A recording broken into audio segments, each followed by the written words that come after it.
الحمد لله رب العالمين الرحمن الرحيم مالك يوم الدين إياك نعبد وإياك نستعين اهدنا الصراط المستقيم صراط الذين أنعمت عليهم غير المغضوب عليهم ولا الضالين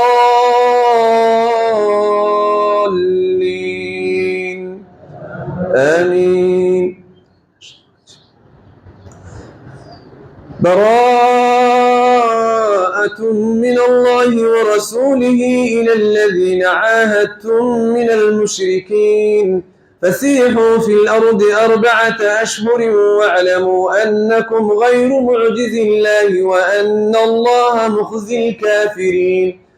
وأذان من الله ورسوله إلى الناس يوم الحج الأكبر أن الله بريء من المشركين ورسوله فإن تبتم فهو خير لكم وإن توليتم فاعلموا أنكم غير معجز الله وبشر الذين كفروا بعذاب أليم. إلا الذين عاهدتم من المشركين ثم لم ينقصوكم شيئا ولم يظاهروا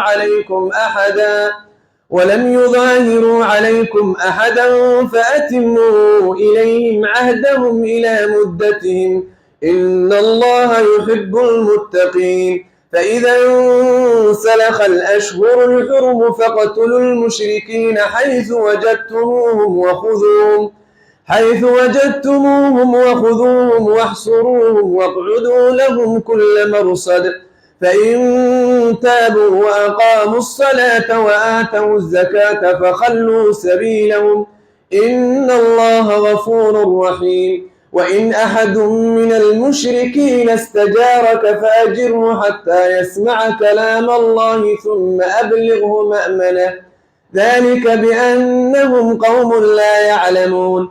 كيف يكون للمشركين عهد عند الله وعند رسوله إلا الذين عاهدتم عند المسجد الحرام فما استقاموا لكم فاستقيموا لهم إن الله يحب المتقين. كيف وإن يظهروا عليكم لا يرقبوا فيكم إلا ولا ذمة يرضونكم بأفواههم وتأبى قلوبهم وأكثرهم فاسقون.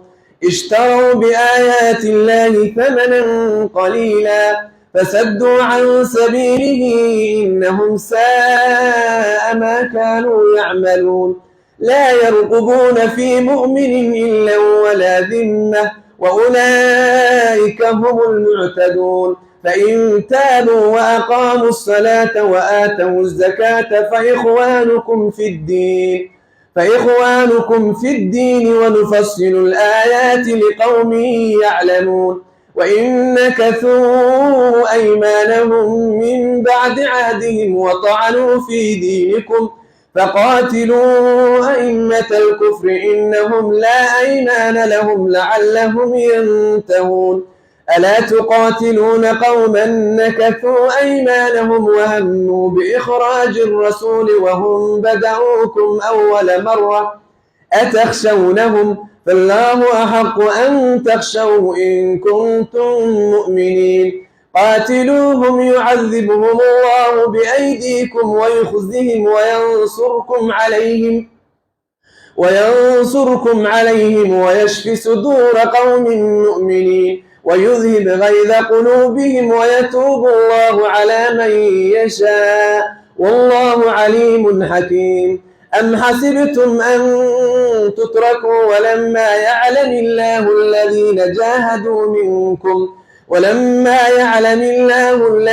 جاهدوا منكم ولم يتخذوا من دون الله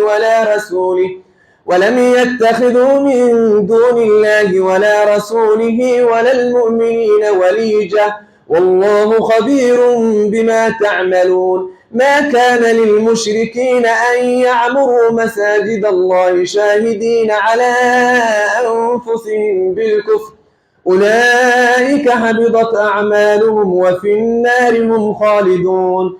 إنما يعمر مساجد الله من آمن بالله